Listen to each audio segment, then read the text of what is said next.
Ngarang nungdarang phongkiba pandamgi pauchedagi maroiba pau khara khangatjaraga miyamda kulo tamjage taraga manga suba MSFA lusing aniga kulhumdoige manasing lanthokre Manipurdi ing tapa purakjuna mahogsagam punna hingminanaba hotnaminasi Governor taraga manga suba Manipur State Film Award MSFA lusing aniga kulhumdoige manasing lanthokuna Governor Anusia Uikena SN Sansine Casper and Museum Exhibition Gallery Maikum Hangdoktuna thugaikhre afaba film puthokjuna hawgalakliba nahasingbu asumagi damak lefanaba amadi leba asigi mai puraknaba thongna hapa mathau tai Manipurda ing tapa purakjana mahogsagam punna hingminanaba aikhoi honaminasi haina Governor Anusia Uikena phongdokhre wafam asi Manipur State Film Development Society MSFGF na sinduna Palace Compound laiba Society asigi auditorium dengasi pangthokiba taraga manga suba MSFA lising aniga kulhomdogi mana lanthokpagi thoramda Governor na phongdokhibani tharonggi athoiba mingthunglengi warop piraduna Governor Anusia Uikena phongdokhibada MSFDS haibasi state asigi hawgalakliba filmmaker singi hopni Manipur filamgi tonglamsa asi yamna fana ui Manipur miyamda artists amadi creativity gi sang yamna wangni yawi aiba amadi actor na masing yamna leiba Manipur gi cinemana leiba asi khaktada natena malengi phampakta asoba mafam ama kanduna lakli haiki Governor na makha taraduna Manipur asi digital film bu recognize tawduna mass education amadi entertainment ki lamda technology asi bo yokhalakkiba ahamba artist singi manungda amani haibada haimamba thokloi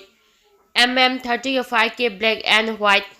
film dagi haurakkiba Manipur gi cinemana ticket mari rom hena hinglakfa simak sokthokningai ni haukiba chai tara kullom asi education amadi entertainment yumfam oiduna puthokliba Manipur cinema sing sinthaningai oi national gi thakta mana phawa phanglakraba kumja lising amaga samapan humdrani thuida puthokkiba Manipur gi feature film matangi Manipur dagi haugina akaknaba resource amadi technical gi issue kya leirabasu Manipur gi filmmaker singna lawakliba thawdang pungning thawgapam thoi haiki loinina afaba film na khunai da safu kya piri masiduna tana khunai asigi nahasing lamcha saja sengapada afaba film singa asoba thawdang lei maram achina afaba film puthokuna hawgalakliba nahasingbu asumbagi damak lefanaba amadi leba asigi mai proknaba thawna hapa mathau tai leba asigi awang nungpok sidai laiba Manipurda thoklibi rang asigi warosim purakjuna mahogsagam punna hingminanaba hotnabada aikhoi khudimangna thawdang lawinasi hainasu Governor na makhatana phongdokhi tharamaduna Manipur lengaki Chief Secretary Dr. Vinny Joshi Art and Culture ki Commissioner M. Zoyauna filmgi lamda saknareba miyo kyasu saruyaki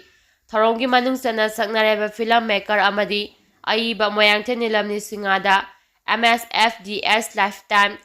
Achievement Award lising aniga kulhumdoi amadi West Film Technique na Rajmani ayekpamda kusinaduna ikai kumna basutki kumja lising aniga kunganitoy kulhumdoi oina ningthokjam Ojibabu bo direction piduna chandam yama debina puthokpa Manipuri feature film Aigi Nupi Tamnaraida Best Feature Film Tritimayum Diana Best Male Actor Ithoi Oinam Best Female Actor gi manasing nanthokduna non-feature film yang tonga ba manasing sulanthokki loyana sima ki S Aung Sina direction piduna Maipum production na tangkulona puthakpa feature film ai hanung hauga Let Me Return the Best Film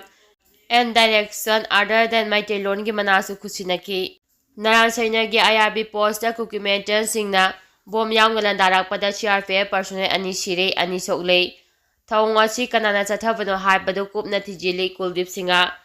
Vishnupur district ki manung sama naran sanai kolgi maning dalaiba singthaktagi documentary singna haukiba hing nongyai matung mi nipu mangaram tabada naran sanai gi IRB post da laiba CRPF personnel singda bom yang akama mongda landarak padagi thawdokda CRPF personnel ani sire ani soklei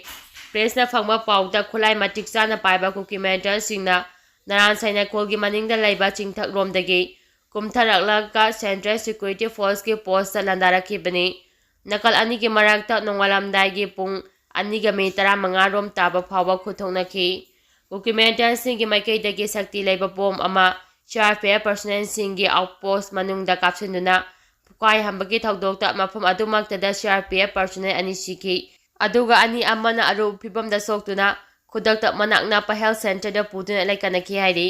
ꯊꯧꯗꯣꯛ ꯑꯗꯨꯗ ꯂꯩꯈꯤꯗ꯭ꯔꯕ 129 ꯁꯨꯕ CRPF battalion B company sub inspector N ꯁꯔꯀꯥꯔ ꯑꯃꯁꯨꯡ head constable Arun ꯁꯩꯅꯤꯅꯤ꯫ ꯑꯗꯨꯒ ꯁꯣꯛꯂꯕ personal ꯑꯅꯤ ꯑꯗꯨꯅ inspector ꯌꯥꯗꯕ ꯗꯥꯁ ꯑꯃꯁꯨꯡ ꯑꯗꯨꯒ ꯑꯅꯤ ꯑꯃꯅ ꯑꯔꯨꯕ ꯐꯤꯚꯝꯗ ꯁꯣꯛꯇꯨꯅ ꯈꯨꯗꯛꯇ ꯃꯅꯥꯛ ꯅꯛꯄ ꯍꯦꯜꯊ ꯁꯦꯟꯇꯔꯗ ꯄꯨꯗꯨꯅ ꯂꯩꯀꯠꯅꯈꯤ ꯍꯥꯏꯔꯤ꯫ ꯊꯧꯗꯣꯛ ꯑꯗꯨꯗ ꯂꯩꯈꯤꯗ꯭ꯔꯕ 129 ꯁꯨꯕ CRPF battalion B company sub inspector N ꯁꯔꯀꯥꯔ ꯑꯃꯁꯨꯡ ꯍꯦꯗ ꯀꯣꯟꯁꯇꯦꯕꯜ ꯑꯔꯨꯟ ꯁꯩꯅꯤꯅꯤ꯫ ꯑꯗꯨꯒ ꯁꯣꯛꯂꯕ ꯄꯔꯁꯣꯅꯦꯜ ꯑꯅꯤ ꯑꯗꯨꯅ ꯏꯟꯁꯄꯦꯛꯇꯔ ꯌꯥꯗꯕ ꯗꯥꯁ ꯑꯃꯁꯨꯡ ꯀꯣꯟꯁꯇꯦꯕꯜ ꯑꯐꯇꯥꯕ ꯍꯨꯁꯦꯟ ꯀꯧꯏ꯫ ꯅꯣꯡꯃꯩ ꯀꯥꯞꯁꯤꯜꯂꯛꯈꯤꯕ ꯃꯐꯝ ꯑꯗꯨ ꯏꯟꯗꯤꯌꯟ ꯔꯤꯖꯥꯔꯚ ꯕꯠꯇꯥꯂꯤꯌꯟꯒꯤ ꯀꯦꯝꯞ ꯑꯣꯏꯔꯝꯕꯗꯒꯤ ꯁ꯭ꯇꯦꯠ ꯑꯁꯤꯗ ꯄꯥꯡꯊꯣꯛꯈꯤꯕ ꯂꯣꯛ ꯁꯚꯥ ꯃꯤꯈꯜꯒꯤ ꯗ꯭ꯌꯨꯇꯤ ꯂꯣꯏꯕꯒ ꯍꯜꯂꯛꯈꯤꯕ CRPF ꯄꯔꯁꯣꯅꯦꯜꯁꯤꯡꯅ ꯃꯊꯧ ꯇꯧꯔꯒ ꯂꯩꯕꯅꯤ ꯍꯥꯏꯔꯤ꯫ ꯍꯥꯏꯔꯤꯕ ꯀꯦꯝꯞ ꯑꯁꯤ ꯀꯨꯀꯤꯁꯤꯡꯅ ꯂꯩꯔꯤꯕꯁꯤꯡ ꯑꯗꯨꯗꯒꯤ ꯀꯤꯂꯣꯃꯤꯇꯔ ꯈꯔ ꯆꯠꯊꯣꯛꯂꯒ ꯂꯩꯕꯅꯤ꯫ ꯑꯗꯨꯒ ꯑꯞꯄꯔ ꯀꯦꯅꯦꯜ ꯍꯥꯏꯅ ꯈꯪꯅꯕ ꯃꯐꯝꯗꯒꯤꯅ ꯀꯤꯂꯣꯃꯤꯇꯔ ꯑꯃ ꯂꯥꯞꯅ ꯂꯩ꯫ ꯍꯥꯏꯔꯤꯕ ꯃꯐꯝ ꯑꯁꯤ ꯈꯨꯗꯣꯡꯊꯤꯅꯤꯡꯉꯥꯏ ꯑꯣꯏꯕ ꯃꯐꯝꯅꯤ ꯍꯥꯏꯗꯨꯅ ꯍꯧꯈꯤꯕ ꯆꯍꯤꯒꯤ ꯃꯦ 3ꯗꯒꯤ ꯏꯔꯥꯡ ꯍꯦꯛ ꯊꯣꯛꯂꯛꯄꯗꯒꯤ ꯁꯦꯟꯇ꯭ꯔꯦꯜ ꯐꯣꯔꯁꯁꯤꯡ ꯌꯥꯎꯅ ꯉꯥꯛ ꯁꯦꯟꯗꯨꯅ ꯂꯩꯔꯛꯄ ꯃꯐꯝꯅꯤ꯫ ꯊꯧꯗꯣꯛ ꯊꯣꯛꯐꯝꯗꯒꯤ ꯐꯪꯕ ꯄꯥꯎꯒꯤ ꯃꯇꯨꯡ ꯏꯟꯅ ꯅꯔꯥꯟꯁꯦꯅꯈꯣꯜꯒꯤ ꯃꯅꯤꯡꯊꯪꯕꯗ ꯂꯩꯔꯤꯕ ꯆꯨꯔꯆꯥꯟꯄꯨꯔ ꯗꯤꯁꯇ꯭ꯔꯤꯛꯀꯤ ꯂꯣꯡꯐꯥꯏ ꯀꯨꯀꯤ ꯚꯤꯂꯦꯖ, ꯁꯔꯥꯡꯊꯦꯡ ꯀꯨꯀꯤ ꯚꯤꯂꯦꯖ ꯑꯃꯗꯤ ꯂꯩꯉꯥꯝ ꯀꯨꯀꯤ ꯚꯤꯂꯦꯖꯅꯆꯤꯡꯕ ꯃꯐꯝꯁꯤꯡꯗꯒꯤ ꯑꯐꯕ ꯃꯈꯜꯒꯤ ꯈꯨꯠꯂꯥꯏ ꯃꯇꯤꯛ ꯆꯥꯅ ꯄꯥꯏꯕ ꯀꯨꯀꯤ ꯃꯤꯂꯤꯇꯦꯟꯠ 100 ꯅꯔꯥꯟꯁꯦꯟꯅ ꯇꯝꯅ ꯂꯥꯛꯈꯤ꯫ ꯃꯤꯂꯤꯇꯦꯟꯠꯁꯤꯡ ꯑꯗꯨ ꯑꯅꯤꯁꯨꯕ IRB ꯀꯝꯄꯅꯤ ꯃꯅꯤꯡꯊꯪꯕ ꯅꯥꯀꯜꯗ ꯃꯊꯧ ꯇꯧꯔꯤꯕ CRPF ꯄꯔꯁꯣꯅꯦꯜꯁꯤꯡꯅ ꯃꯈꯥ ꯇꯥꯅ ꯆꯠꯄ ꯌꯥꯔꯣꯏ ꯍꯥꯏꯅ ꯊꯤꯡꯈꯤ ꯍꯥꯏꯔꯤ꯫ ꯃꯤꯂꯤꯇꯦꯟꯠꯁꯤꯡ ꯑꯗꯨꯅ ꯃꯐꯝ ꯑꯗꯨꯗꯒꯤ ꯃꯤꯇꯔ 100 ꯍꯦꯟꯗꯣꯛꯈ꯭ꯔꯒ CRPF ꯄꯣꯁꯠ ꯑꯗꯨꯗ ꯅꯣꯡꯃꯩ ꯑꯃꯗꯤ ꯕꯣꯝ ꯀꯥꯞꯁꯤꯜꯂꯛꯈꯤꯕꯅꯤ꯫ ꯀꯨꯀꯤ ꯃꯤꯂꯤꯇꯦꯟꯠꯁꯤꯡ ꯑꯗꯨꯅ ꯀꯥꯞꯊꯣꯔꯛꯈꯤꯕ ꯕꯣꯝ ꯑꯃ CRPFꯀꯤ ꯕꯪꯀꯔꯗ ꯇꯥꯁꯤꯟꯗꯨꯅ ꯄꯣꯈꯥꯏꯕꯗꯒꯤ ꯄꯔꯁꯣꯅꯦꯜ ꯑꯅꯤ ꯁꯤꯔꯒ ꯑꯅꯤ ꯁꯣꯛꯈꯤꯕꯅꯤ ꯍꯥꯏꯔꯤ꯫ ꯄꯥꯎꯒꯤ ꯂꯤꯈꯨꯜ ꯑꯃꯒꯤ ꯃꯇꯨꯡ ꯏꯟꯅ ꯀꯨꯀꯤ ꯃꯤꯂꯤꯇꯦꯟꯠꯁꯤꯡ ꯑꯗꯨꯅ ꯄꯣꯝꯄꯤ ꯒꯟ ꯍꯥꯏꯅ ꯈꯪꯅꯕ ꯇ꯭ꯔꯨ ꯑꯥꯔꯇꯤꯂꯔꯤ ꯋꯦꯄꯟ ꯁꯤꯖꯤꯟꯅꯗꯨꯅ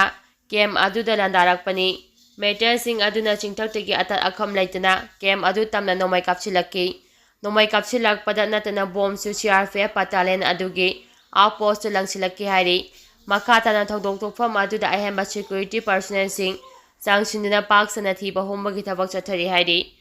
ꯁꯤꯈ ꯔꯤꯖꯤꯃꯦꯟꯠ, CRPF ꯑꯃꯗꯤ ꯁ꯭ꯇꯦꯠ ꯐꯣꯔꯁ ꯌꯥꯎꯅ ꯀꯝꯕꯥꯏꯟ ꯇꯤꯝꯅ ꯆꯨꯔꯆꯥꯟꯄꯨꯔ ꯗꯤꯁꯇ꯭ꯔꯤꯛꯀꯤ